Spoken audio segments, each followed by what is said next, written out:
protests all over America, starting off in Michigan. That's the one that drew the most headlines because the patriots there in Michigan showed up armed, which the left just totally freaked out about. A group of armed men, however, not a single person was injured or shot. They don't mention that fact.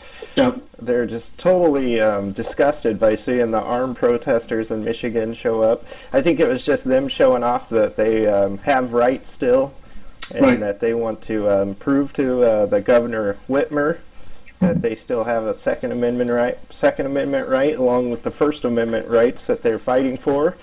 Then I'm from Illinois, and we've seen thousands of people protesting here on May 1st, Friday.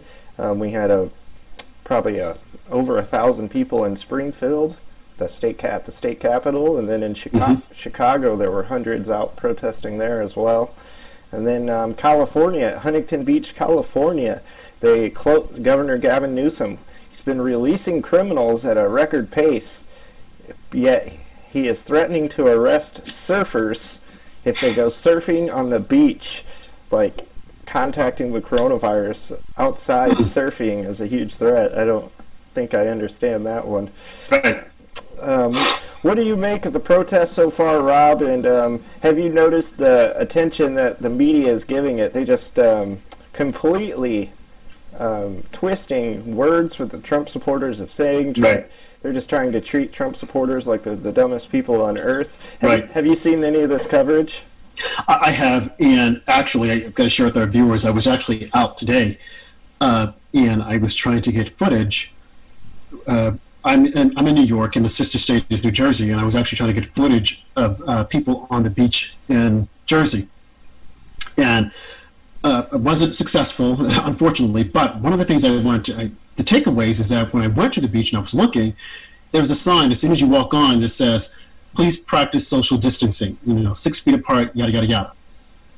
And for the most part, people were doing that unless they came like with a family or something, but you didn't see like huge crowds of 10 people, probably a crowd of 6, but no more than 10. So my entire take on this is that in Michigan, the people with the guns, no one was hurt. Whenever there's a protest, you have Antifa coming out, and they are attacking people. Mm-hmm. Trump supporters walk away with bloody noses, beat up, black eyes, and whatnot, and the media makes light of it. But the moment conservatives come out to stand up for their rights, is, oh my God, and there was a racist element to it. And I'm like, what racist is there about protesting for your rights? There's nothing racist about it. Okay, but again, the liberal media likes to spin that.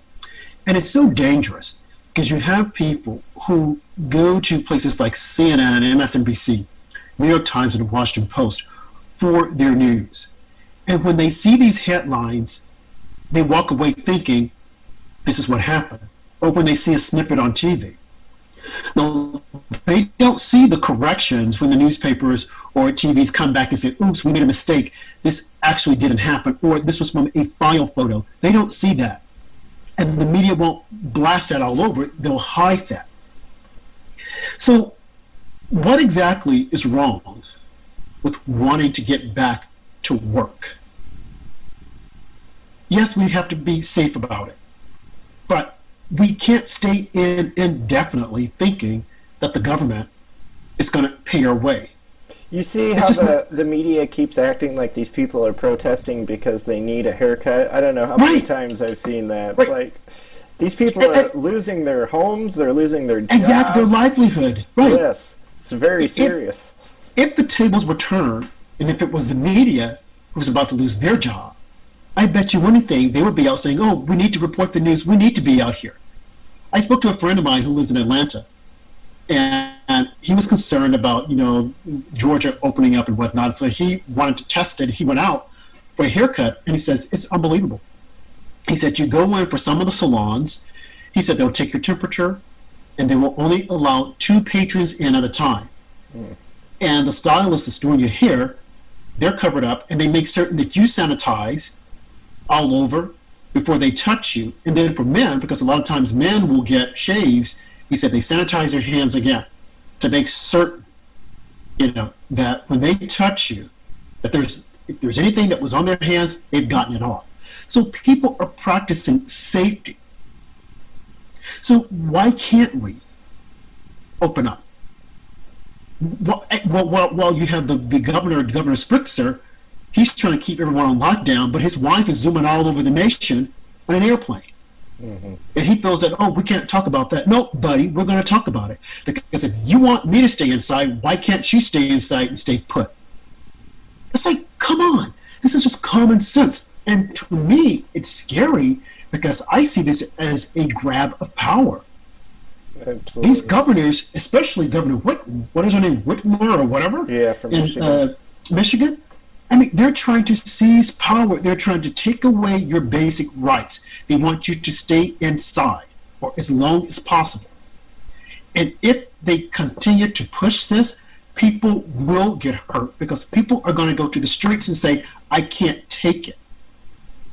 And they're not just only conservatives that are protesting, but there are also some liberals who are saying, we can't stay like this. Mm-hmm. I mean, yes, the government's going to give us a little money, but we want to make our own way. We want to be we want to control our own destiny. Yeah. So why do they want to turn us into some like socialist country whereby they think, oh, the government would take care of you? Yeah. I've seen several people at the protest say that they're not even Trump supporters. They're just out because they want to reopen because they need to for their jobs. But after seeing how the media covers them, you got to think that they might be Trump supporters now, huh?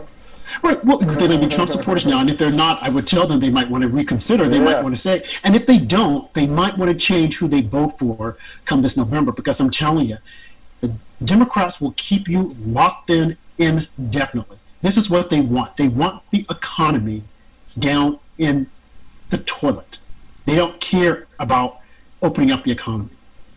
They want to keep it down because they want doom and gloom, and they want to say, oh no, this is Trump's fault. You know, the economy was always bad. And look at the 3 million people who are unemployment. It's like, that's nothing to brag about. And if you recall, when the numbers were low, they hardly ever mentioned it. Oh, well, the economy numbers are, the unemployment is low. And then they move on.